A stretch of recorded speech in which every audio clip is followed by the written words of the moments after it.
Assalamualaikum warahmatullahi wabarakatuh. Hello, ladies and gentlemen. Thank you for coming to this presentation. An honor to meet you here. Nice to meet you all. Today, I'd like to tell you about microculture and interculture in countries. Okay, let me introduce myself and my partner. I am Theresita Sabila, and my partner is Theresita Natalia and Sanjay Nur Afifa. We are from Group Z, Class C, Reading for Literature and Culture. Let's go through the first discussion about what do you understand about microculture and give some example of microculture around you that will be answered by Theresita. What do you understand about microculture?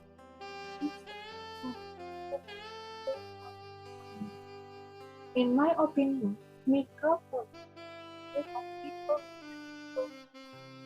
in order to for example, in the male subculture, in the subculture, it classifies such as farmers, teachers, students, and so on. Next, we will be answered to that.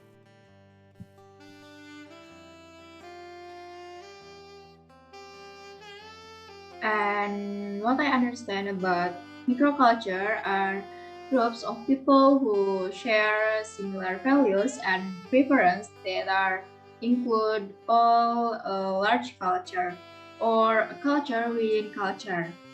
And the example like the younger generation and the older generation. The younger generation spends more time with social media than the older generation. Okay, microculture.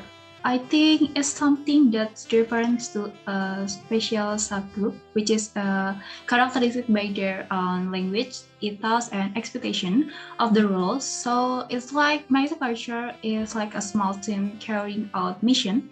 There is small team has specific tasks for each subculture.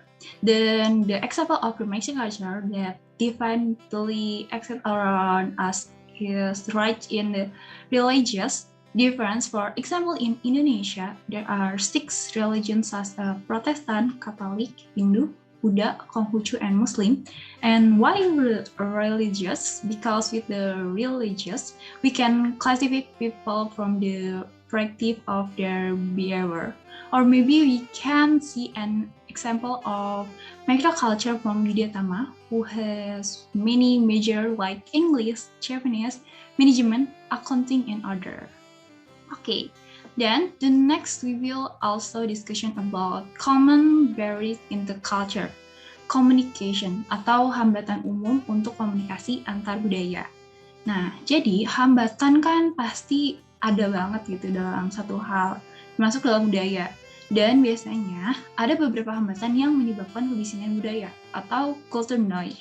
This is barrier can lead to miscommunication or even conflict. So, in order to intersect self-face with the people from different culture, we must recognize these barriers and overcome them so that intercultural communication can take place.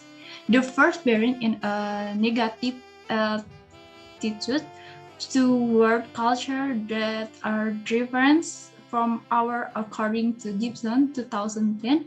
Attitude is the way people react to opportunity to learn about people culture. This reaction can be positive or negative depending on their personality or the culture experience with the target. Nah, cadet culture. Nah, contoh itu gelombang Korea itu adalah satu contoh yang positif, sikap terhadap budaya yang berbeda. Tapi sikap ini juga bisa berubah menjadi negatif, terutama ketika kita memiliki pengalaman negatif dari budaya sasaran. Contoh lainnya mungkin beberapa orang Indonesia memiliki reaksi yang negatif terhadap kebudayaan Belanda. Kenapa? Karena dulu kita kan pernah dijajah sama Belanda, jadi ya kayak si sikap negatif terhadap budaya tertentu ini dimunculkan oleh pengalaman kolektif. This negative attitude can influence us to communication with the target culture. This can be behavior that reflect their early communication from tasking place. The next obstacle is negative perception.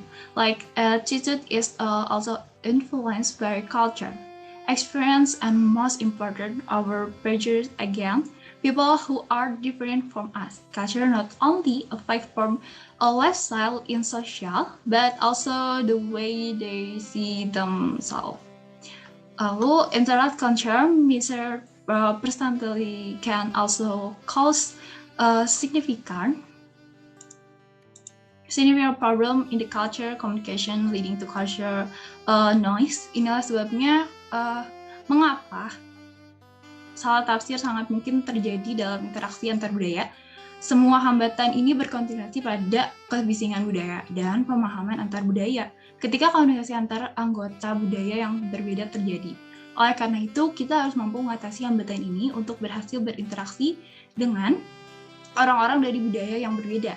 The key is to see things through a culture lens because their thoughts, attitudes are based by the culture. The reason a result to the way people act and communication is also related to it. Next, we will be explained by Shanza. Okay, then next we will discuss about Module 5, Part 3C, Critical Thinking. And the question number 1 is, which cultural dimension represents you or your culture? The cultural dimension that can represent my culture is the cultural dimension of indulgence, where the indulgence dimension is a dimension that highlights and controls the desire of the values they receive.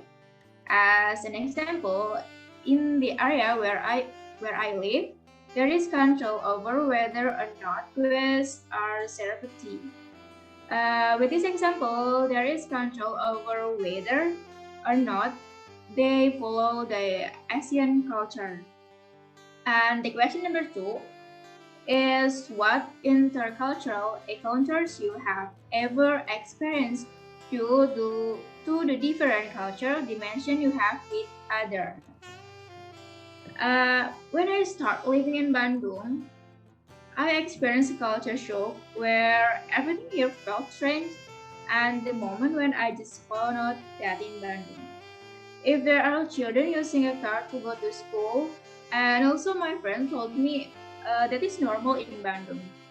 So at that time, I understood the difference between urban and rural cultures. And the next question will explain it by Theresita. The last question is, what cultural noise may refer to the cultural encounter? What is the best way for from two statements above, we can see that there are two cultural differences. To avoid intercultural affluence, we must eliminate the negative point to focus on the exciting cultural difference. In addition, we also need to respect the differences and